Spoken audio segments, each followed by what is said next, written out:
Hello, bonjour. Na pesi bino mbote na bandeko na nga nyonso. Oh, bolinga kanga wa bino maman Elia Nitu. Boy ma vimpi, est-ce que vous allez bien?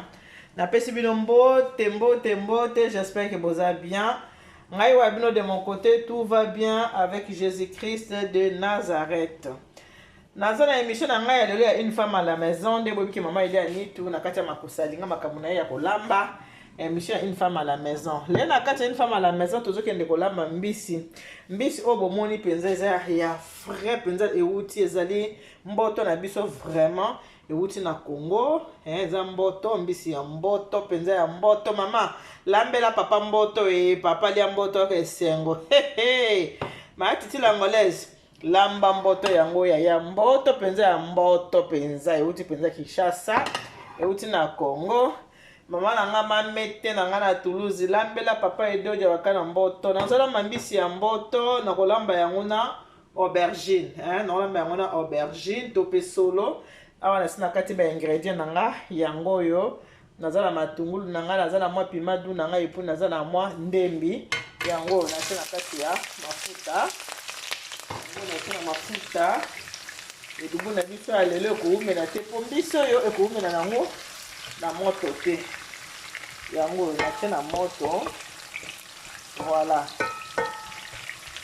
yango natie na moto na osala mbisi na biso na mopanzi awa nasi natie likemba mpona osalela mpenza mfumukanda mama ejeni mongai oyo biloko bangala te mama na osalela mpenza mfumukanda alia nobobi mwasi nzungu mwasi kolamba eleki nyonso na kati ya ndako ya libala mpo koyeba kolamba ezali atu ope mama ifozala nango kolamba kitoko ebongisaka pe kaka lolango awa naza na tomate na bomona eza na tangawisi tomate yango oyo eza na tangawisi na kati parce que mbisi oyo nde na kolamba yango il faut goût ya tangawisi eza na kati ya mbisi eyokana vraiment na kati ya mbisi voilà biloko na biso ya lelo yango oyo nazolamba elibu na biso ya lelo yango oyo ndenge na tie matungulu boye na moto naza kobalola yango naza pe kotia solo na biso vraiment ya mboka yango nasukoli yango kitoko na kati yango en deux voilà solo na biso yango wana na tie na kati ya matungulu na biso voilà solo na biso yango nakofinika na yango voilà nakofiniki yango entre temps likemba na nga pe ezali na moto likemba na nga ezosala nini ezotokatoka ezobeyaka likemba moko parce que biloko na nga alesaka mobali kaka biloko ya moto lokola mfumukanda azokende kolia yango nazosalela kaka ye asala nini alia na ye kolamba nde makambo fo kolamba mwasi nzungu ifo kolamba on apprend tous les jours toyekolaka kaka ifo koyekola nde kokuta na nga na mokolo ya liboso so eza mbala no ya liboso mo na ngai to émission na nga naza maman Elia Nitu du service traiteur et décoration La Providence nasaka ba émission na nga sur le mariage nasaka ba émission culinaire émission na nga culinaire tobengaka yango une femme à la maison ya kolamba ba émission na nga yango wana soki nano s'abonner te kende okende ko s'abonner na Elia Nitu TV s'abonner na Elia Nitu TV pour que orataka ba émission na nga été kende ko s'abonner na Elia Nitu TV pour que orataka ba émission te on apprend tous les jours te yokola kaka kolamba voilà solo na nga yango yo kotika yango elemba mwa mokie avant totia tomate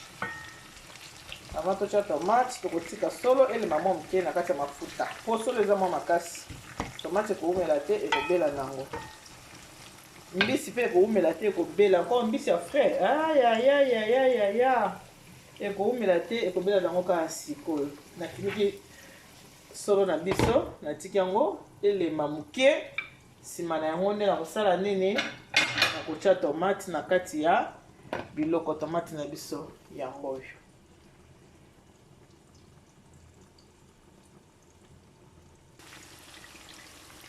voilà ndenge natikaki matungulu na ngai etoka mwa mokie en fait ekalingama mwa mokie na aubergine na biso solo na biso ya mboka oyo tozolamba ngo na kati ya mbisi na biso yango bomoni mboto ndenge aza kolela kitoko po awuti vraiment na Léopoldville sikoyo namoni ke niveau ekomi nakoki kotia tomate yango bomoni tomate na ngai eza na nini eza na tangawisi na kati tangawisi na tuti na liboka yango wana natie na kati ya biloko na biso voilà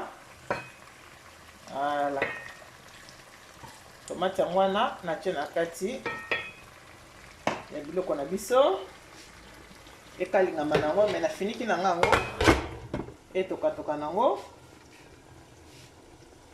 awa pe na likemba omoni nafiniki yango ka poso solo likemba nde ezalaka wana na kati wana eza likemba kala te likemba na nga wana ezosala nini ezobela bomiki makembe ewomelaka te na moto kolambalamba kaka towana ntango ya malili ifo koyeba kolesa bapapa malamu libumu fo elia malamu fo kolesa libumu ya papa malamu on apprend tous les jours toyekolaka kaka epai ya baninga kotala kaka kolambalamba eza vraiment très important wabino mama elia nitu kende bosabone soki olingi otaka baémission na nga bapetit plan na nga bosabone na Eliane Nitu TV soki ofini mbala liboso osabone mbala ya mibale ofini na cloche pour que soki émission ekoti ozwaka notification et permettre yo oyebaki mama Eliane akotisi vous émission mosusu ya sika. Merci beaucoup na baabone na nga nyonso, merci mpe na bino bato nyonso to botalaka nga en tout cas merci beaucoup.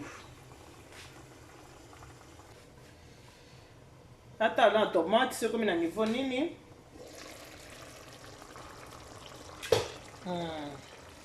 tomate na biso moni ezotoka bien ya vraiment bien couleur kitoko nga nalambaka mingi biloko mingi na tomate ya mbuma amoni vraiment ezotoka bien ya vraiment couleur kitoko tomate eza tomate ya mbuma voilà azwi mbuma nanga pilipili eza deja kosukola kitoko eza kosukoma bien aza pilipili ya vert te nabwaki oyo ya rouge nyonso ezaka pilipili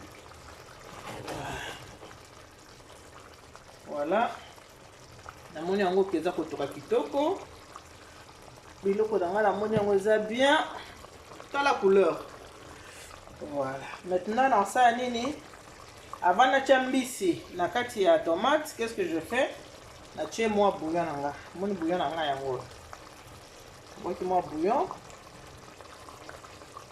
moi bouillon voilà mon bouillon na nga yango natie kati ya biloko na nga natie moi bouillon voilà natie mai te mwa mai wana ezaka mai ya tomate nde ebimisaka mai sikoyo eloko nde na kosala nazotia mbisi na nga parce que solo namoni elingi ebanda kolemba po solo ezaka makasi sikoyo ezaka makasi na bandaki na kokalinga yango maintenant ntango nakotya mbisi le temps mbisi ebela na solo mpe esa nini ekobela nzela moko mbisi na ngai yango oyo mboto ya solosolo oyo biloko bamama egeni mongai mwasi ya mongala voilà yango wana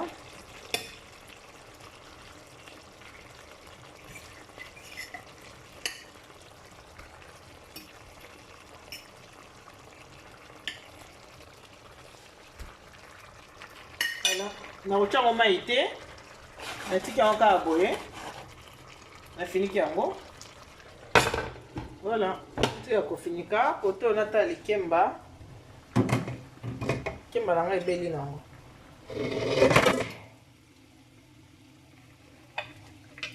likemba yango oyo ezala so mwa moke lisusu ezala so moke kaka voilà.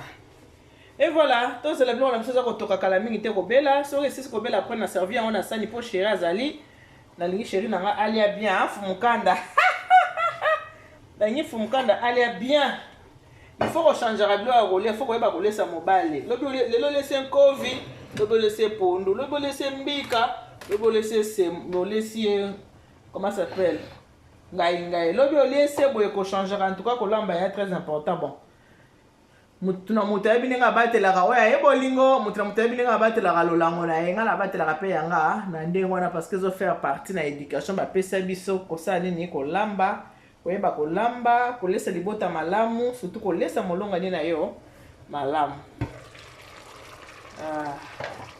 nakotia nano mai te natiki yango natala nano ndenge ezokende me nakotiaka meme mai après me sikoyo te ekendekende nano ndenge eza kokende wana mai nakotia nsima ekendekende nano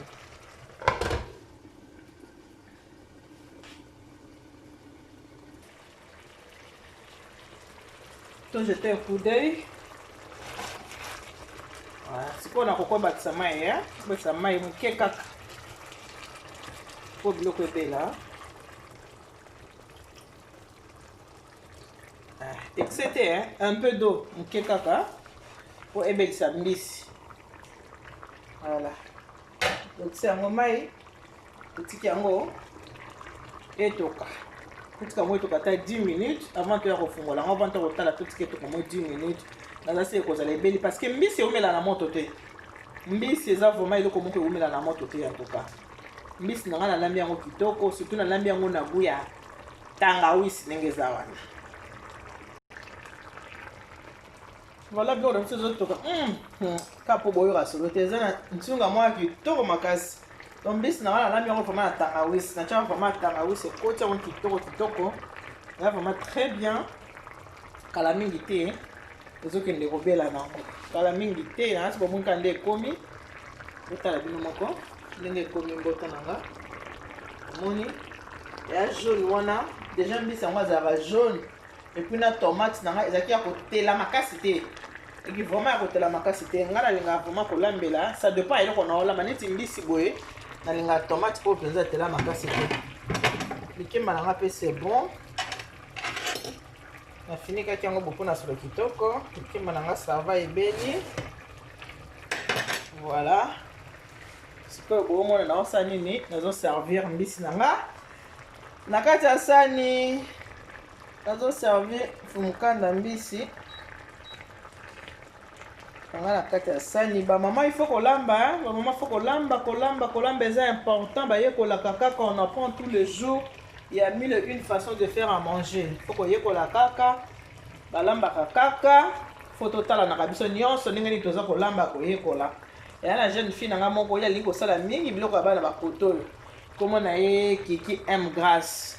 Soko lingo ta biloko bana ba kotolo kende s'abonner na Titi M Grâce okozwa ba recette mususu to se completa kaka na kolamba ngo.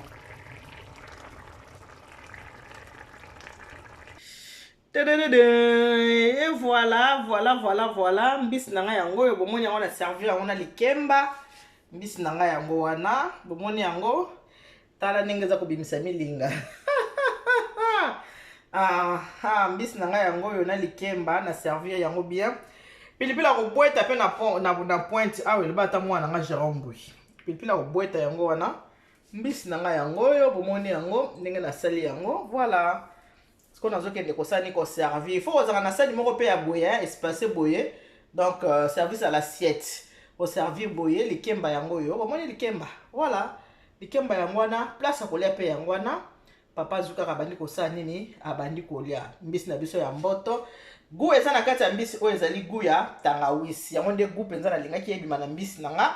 Na bibisa vraiment na goût ya tangawisi. Voilà, repas nanga ya lelo yango yo. Repas nanga ya lelo yango yo. Bo s'abonner massivement na Eliane Ninitou TV. Mama Bernice, kende ko s'abonner. Otala ndenge mama Eliane Ninitou asala nini asala ba repas na. En tout cas, merci beaucoup na bien surtout vous disposer pour na kotala. Na pesi bino merci mi kana ba que Dieu vous bénisse. God bless you. Mungu abariki tatunza mkisa kumuna. Nzamba ni benshene bana betu. Bon, bye bye.